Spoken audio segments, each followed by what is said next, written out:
All right, welcome back, everybody. Today we have a shorter video for sure because we're not pulling any engines or transmissions today. We got I think this is a 07 Toyota Solara. Customer said that they tried to fix the turn signal switch, I think, and in the process of replacing that, they said there was a wire ribbon in behind the steering wheel that all of a sudden just came completely unwound, and now the horn doesn't work, none of the buttons on the steering wheel work, and obviously the airbag light comes on. So he definitely broke his clock spring, probably turned the wheel too far or something. So he did not want to risk changing it because, you know, if you don't put it back in right, you could end up doing the same thing. So they brought it to me to fix it, so that's what we're going to do. And I'm also going to try to find the cover. Hopefully they left it somewhere. He left that cover off. So the first thing you want to do to change a clock spring, anytime you're messing with airbags or anything electrical on a car, it's probably just a safe bet to disconnect the battery. But especially with airbags, you want to disconnect the battery and let it sit for a few minutes. Some cars recommend, like, you know, an hour before you mess with anything. But this one, I think it only, on most Toyotas, it's only like 90 seconds. So disconnect the battery first, and then go get your tools and stuff that you'll need. I'm not 100% sure yet, but a lot of that stuff under the steering wheel is usually Torx bits. So I'll let you know some sizes and some stuff. But 10 millimeter to get the battery off. This one's a little corroded, and we're going to clean that up before we put it back on. This battery's probably on its way out. Typically, most batteries that I've ever seen, when they start corroding, usually, unless it's a loose connection, usually the battery is about to crap out. So, but anyway, we won't worry about that today. But yeah, I'm gonna get the battery cleaned up, got it disconnected already. I'm gonna get all my tools ready, and we'll tackle this clock spring right quick. Okay, so I got all my tools, and the battery's been disconnected long enough. So the first thing you want to do is get the airbag off, obviously, and just be careful when you're messing with the airbag. I mean, the power's off of it, but you don't want to nick any wires on it when you're pulling it. You don't want to you know, make something a problem, then when you plug it back in, this thing blows and you got to buy one, or, you know, blows in your face, breaks your nose, or you never know what could happen. So just always be careful, and always disconnect the battery before you mess with the airbag. So you want to take the top, upper and lower covers off, but mine are already off. I think they have two T25, T30 screws, maybe a little bit smaller, I can't remember, and then that'll all just kind of pop off. So, and then the next step, there's little covers that go here. I don't know if yours are there or not, but inside there is a T30. There's a silver screw right on the top there.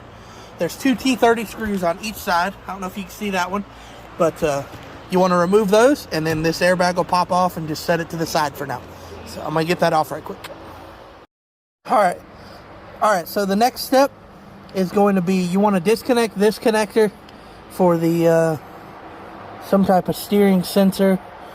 Not really sure what that is. And then you'll want to get this nut off. This is a 19 millimeter.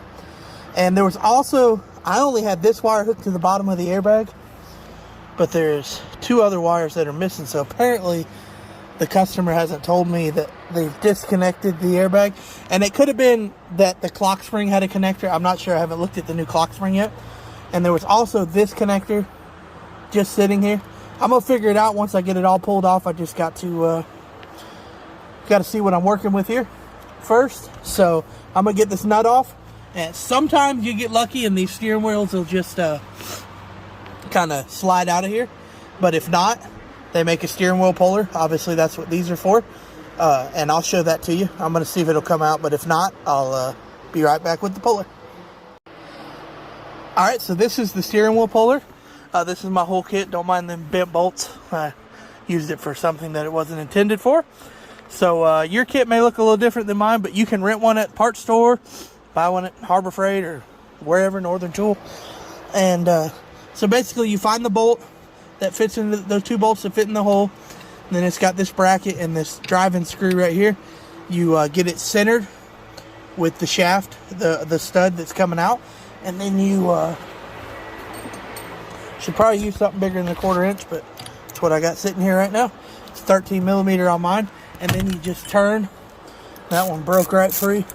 You just turn it and force the steering wheel off of that shaft.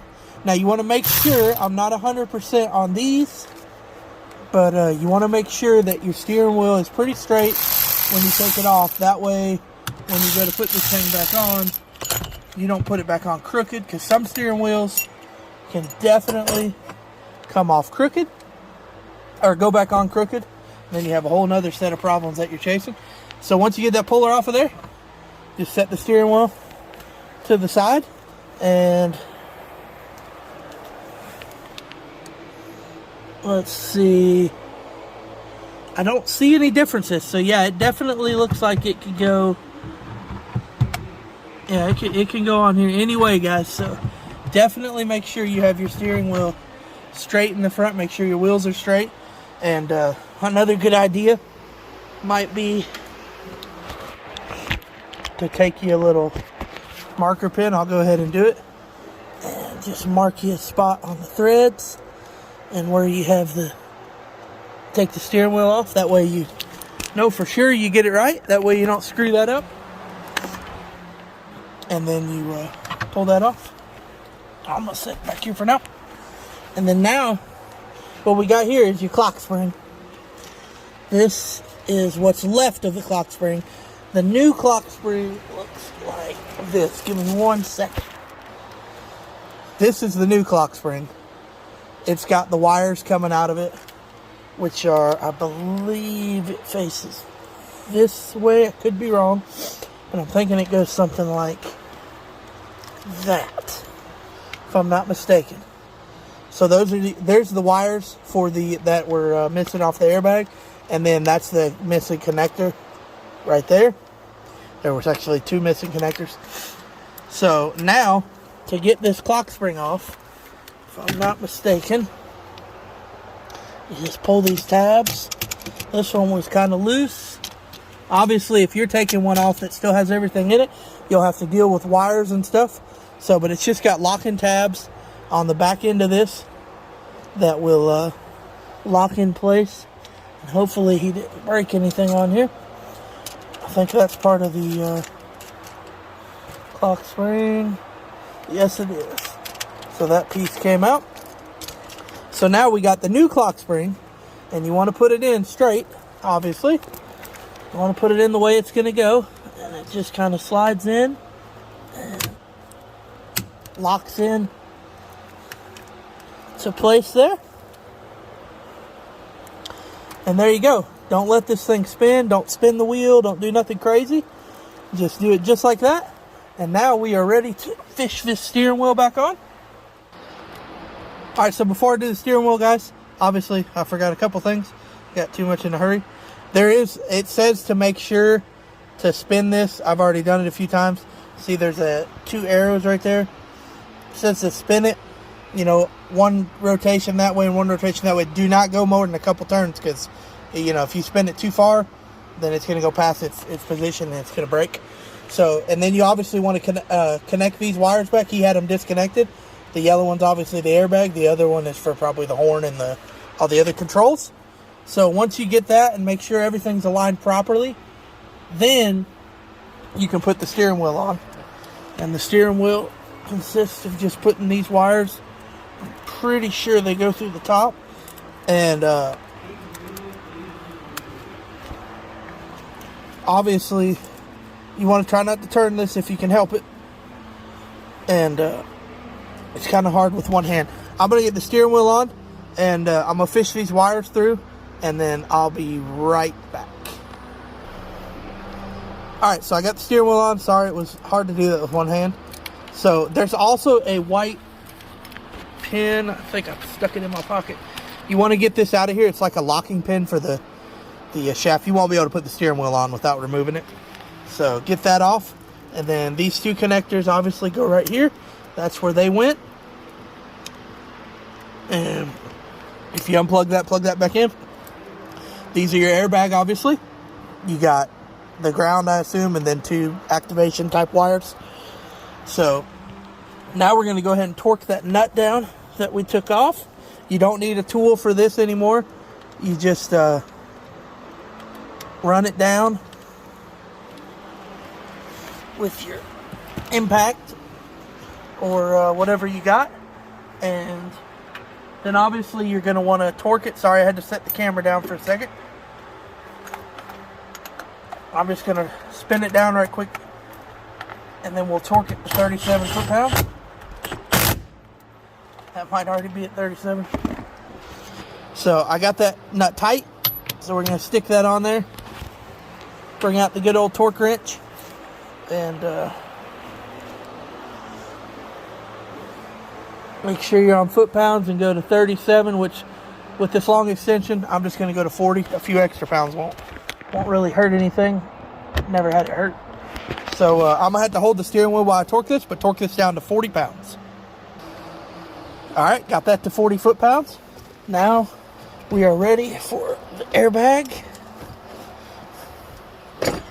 So, and this is where having the battery disconnected really pays off, because, you know, you don't want all this hooked up and power running to it, because it'd be your luck or my luck that you'd hook this up and there'd be like a little spark or something and this thing blow up right in your face.